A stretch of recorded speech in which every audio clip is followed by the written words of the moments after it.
My drunk uncle proposed to me on my wedding day to try stop me from marrying my fiancé. Turns out he was right about her all along. On my wedding day, while my fiancé and I were exchanging our vows, my extremely drunk uncle stood up and yelled, "I object!" He started stumbling towards me, and given that he had always hated my fiancé, I prepared for a speech about how I shouldn't marry her. Unfortunately, I was wrong. He actually got down on one knee and started declaring his undying love for me. I immediately realized this was an attempt to stop the marriage, so I tried to get him to stand up. However, I was unsuccessful. Eventually, a few people gathered around him, and he had to be picked up by all four limbs and carried out like a human battering ram. The rest of the wedding was strange. My newlywed wife and I tried our best to lift everyone's spirits, but given that they just witnessed that, it's no surprise people went home early. In the weeks and months that followed, my wife Sarah and I tried to move on from the wedding day fiasco, but something felt off. Sarah became increasingly distant. I thought a trip to our favorite golfing spot might help lighten the mood and bring us closer again. Sarah and I used to love spending our weekends there. We were both terrible at mini golf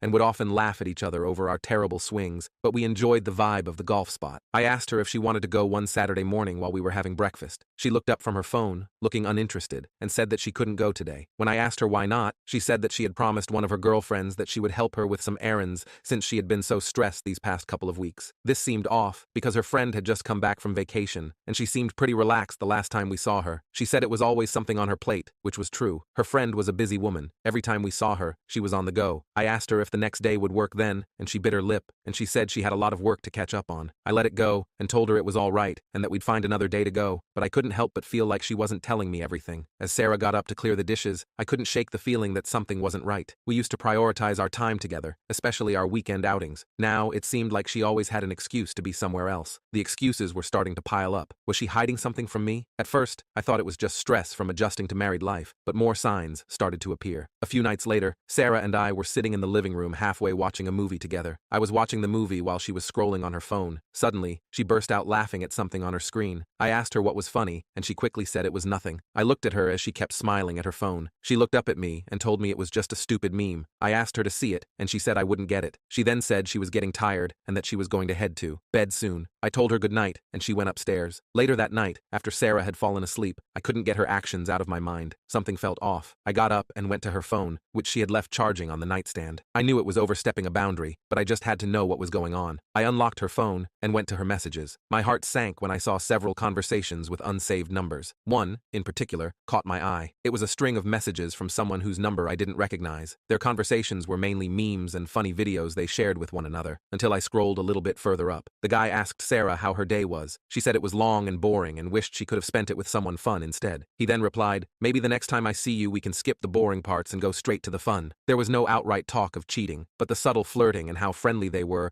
enough to show that something had gone on between them. The laughs from earlier and the casual intimacy in their words all pointed to a connection she was keeping from me. I felt angry, hurt, and confused. Who was this person, and why was Sarah hiding this relationship from me? The doubts and suspicions that I tried to deny had come true. I put her phone back and laid down next to her, staring at the ceiling. My mind was racing with questions and the realization that my marriage was failing before it had a chance to begin. I knew I had to get to the bottom of this, so I decided not to speak on it at the moment until I had solid proof against her to confront her. In the following weeks, I started collecting evidence. I took screenshots of her text messages, spoke with some of our shared friends, and pieced together the timeline of their affair. It was a painful process, but I needed to know the full story before confronting Sarah. I found myself questioning everything. The nights were the hardest. I would lie awake, replaying every moment, every conversation, wondering how I could have missed the signs. One night, I decided to dig deeper. I went through old messages, social media posts, and even emails. I discovered a pattern. Sarah had been very secretive over the past year, with late-night messages, sudden trips for work, and constant texting with the unnamed number. Each piece of evidence felt like another stab in the back. I reached out to mutual friends to ask them for information, without revealing too much. One friend, Karen, mentioned seeing Sarah with a guy she didn't recognize at a cafe a few times. She hadn't thought much of it at the time. She assumed it was a colleague, but now, it all made sense. I decided to make one last effort to reconnect with Sarah. Maybe a nice dinner out would give us a chance to talk and bridge the growing distance between us. I had to try one last time. I saw she was getting ready to go out, so I called her downstairs. I asked her if she wanted to try this new Italian place downtown for dinner that night. Sarah has always loved pasta, and I've heard great things about this restaurant. She barely looked up from her phone and said she'd love to, but she had to take care of some stuff. It was 9 p.m. and she was wearing a beautiful black dress with heels. I asked her what could she possibly have to do dressed like like that at this hour? She said it was just a girls' night that she forgot to tell me about. I told her that I knew she was cheating on me. She froze. Her eyes widened, and she asked me what I was talking about. I showed her all the evidence from the past few weeks, the screenshots, and the credit card transactions that showed she didn't match where she said she was going to be. She got defensive, saying that I didn't trust her, and that I knew she wouldn't do anything like that before. She claimed that someone framed her, and those messages weren't her. After I told her that I knew this was her because I found the messages as she was asleep, she said it was not what I thought it was. She said it was just harmless fun, and she didn't do anything with the people she chatted with. She'd been lying to me, avoiding me, and making up excuses to spend time with these people. This was cheating in my eyes. She then tried to make excuses like she was lonely and I was always busy at work. I tried to make plans with her countless times, but I wasn't hearing it. I told her that she had made her choice and that she should stick with it. I told her our friends even said that she was cheating on me. She asked me which friends, and I told her I wasn't going to say. She then asked if my uncle had revealed all this to me and told me to check her phone. I asked her why my uncle would say anything about this. I was genuinely confused at this point. I asked her what he had to do with this, and she hesitated. I knew something was up now, and I knew I needed to talk to my uncle to get to the bottom of this. She broke down in tears, begging me to stay with her. I told her I needed space and left the house. I needed answers, so I reached out to my uncle. We met at a quiet cafe the next day, and he looked worn out. I asked him about what Sarah had told me. He immediately told me he was sorry, and that he should have told me earlier. He knew Sarah was cheating on me before the marriage, and that was the reason he was trying to interrupt it before I said, I do. I asked him why he would let me follow through with this decision if he knew she was cheating on me before our marriage, and he said that it was complicated. She had been blackmailing him this whole time and threatened him if he told me. I asked what she could possibly be hanging over my uncle's head to make him not tell me the truth. He hesitated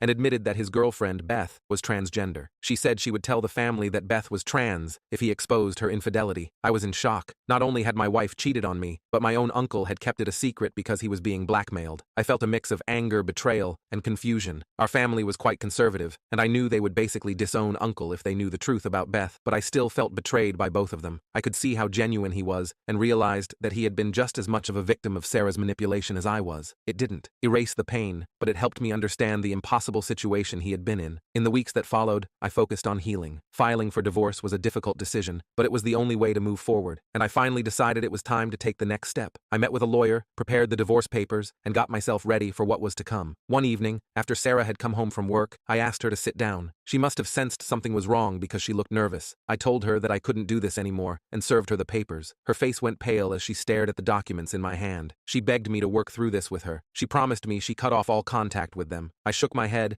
and told her that it's not just about the affair partners. It was about the lies and the manipulation. She blackmailed my uncle and used his relationship against him to cover up her own wrongdoings. She sobbed and tried to grab my hand, but I pulled away. She said she was scared that I would leave her. She begged me not to leave her and said she didn't know what she'd do without me. She said she loved me. I felt a ton of emotions all at once. I wanted to be with her because I loved her, but I knew our marriage was too far gone, and my trust in her could never be restored. I left her sitting there, broken and crying, the divorce papers on the table in front of her. As I walked out of the house, I felt a weight being lifted off of me, even though I was sad to leave her. My uncle and I continued to rebuild our relationship. It was a slow process, but I could tell he was genuinely remorseful, and I could see how much the situation had affected him and Beth. As the months went by, I began to see the situation from a new perspective. I started therapy, which helped me process my emotions and understand my feelings. Therapy also helped me rebuild my self-esteem. I had been feeling worthless and unlovable, but my therapist helped me see my worth and the positive qualities I brought to a relationship. Slowly, I started to believe in myself again. One of the biggest changes during this period was reconnecting with my passions. I had always loved painting, but during my marriage, I had let it fall by the wayside. Now, with more time on my hands, I picked up the brush again. It was therapeutic. I also started running, which I had never been particularly interested in before. A few years later, I felt ready to dip my toes back into the dating pool. It was intimidating at first, but my friends encouraged me to take it slow and have fun. I went on a few dates, nothing serious, but it was nice to feel desired and appreciated again. One date stood out from the rest. Her name was Courtney, and she was everything Sarah wasn't. She was kind, genuine, and understanding. We clicked immediately, and our first date turned into a long conversation over coffee and then dinner. We shared our past experiences, and she listened without judgment. As we continued to see each other, Emily showed me what a healthy, supportive relationship looked like. She encouraged my passions, supported my decisions, and most importantly, she was honest. Thank you for watching this video. Make sure to like the video and subscribe for more videos like this. Until we meet again.